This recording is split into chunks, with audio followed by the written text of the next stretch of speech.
Zika has been a buzzword in the media over the last few months. The virus seems to have come out of nowhere, causing concern for Olympians coming home from Brazil and pregnant women traveling to Latin America. But what is the Zika virus? Where did it come from? What does it do? And is the media being truly honest about the dangers of Zika? This is the truth about Zika. The story of Zika doesn't start in 2014. To see its humble beginnings, you have to go all the way back to the year 1947 and dig deep into a large Ugandan forest known as the Zika forest. Zika comes from the word overgrown in the Luganda language, a fitting name for a forest, but equally fitting for a virus that has seemingly overflowed into 33 countries and multiple continents.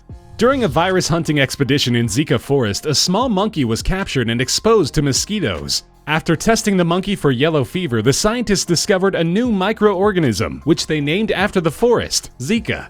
It wasn't until 1952 when the first human case of Zika was discovered. It isn't the first time a virus has jumped between species, but when they do, it's definitely a cause for concern. Over the next 40 years, the virus spread throughout Africa, into the Middle East, particularly Pakistan, and into the southern regions of Asia, such as Malaysia and Indonesia. Concern was minimal as the virus was extremely rare and only caused minor symptoms. Up until 2007, there had only been 14 cases of human Zika virus documented worldwide, far from an epidemic. Through the early 2000s, the virus jumped between Pacific Islands, including Easter Island, and then into Latin America. Between February and April 2015, about 7,000 cases of random illness were detected, with all signs pointing to the Zika virus. The virus wasn't particularly quick to spread, mainly because the species of mosquito that carried it rarely bit humans. This changed in 2014 when the virus was picked up by a different species of mosquito, one that had a particular taste for humans. It's called Aedes aegypti aegypti. In a lot of ways, Zika wasn't a particularly capable virus until it was paired with a very aggressive host and placed into a high population region.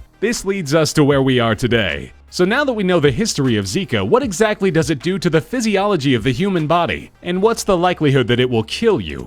Modern science has opened a lot of doors when it comes to understanding Zika, between how lethal and infectious it is, but also what long-term effects it will have on the people it affects. Zika is in the same virus family as West Nile, yellow fever, and dengue fever, known as Flaviviridae. However, Zika is much less severe than its relatives in a number of different ways. For example, only 1 in 5 people who were infected by Zika ever develop a symptom, meaning that unless they are tested, there is no indication they are infected.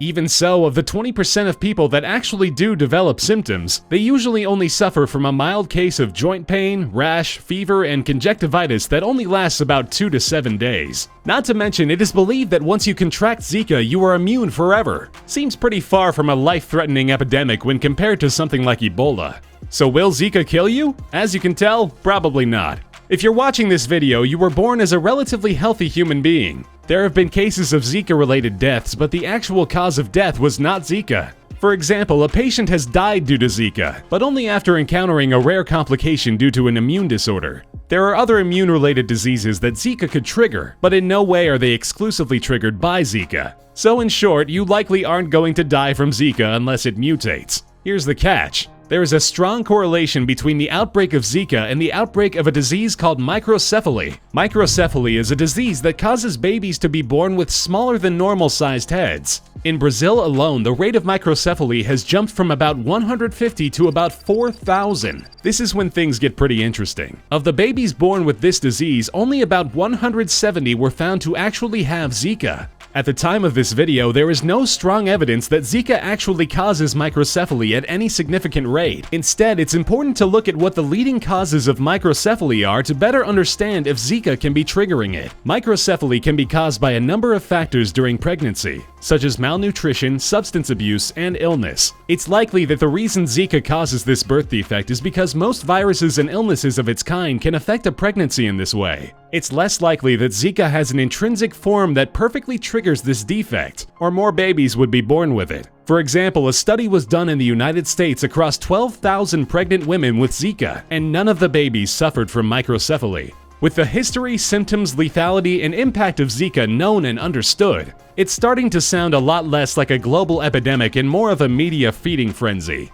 There are conspiracy theories about how the United States medical industry is in on Zika, and for the most part it sounds suspicious, but ultimately crazy. However, you can't help but imagine how excited and happy the vaccination companies were to hear President Obama's call for a bill to spend $1.8 billion for the vaccine companies to develop a Zika vaccine. Whether it be politics or not, it's pretty clear that Zika isn't the danger that the media would like for you to believe. It doesn't mean that more hard work and research doesn't need to be done on Zika to try and prevent any unintentional suffering, but it does mean that normal people shouldn't allow it to consume their life.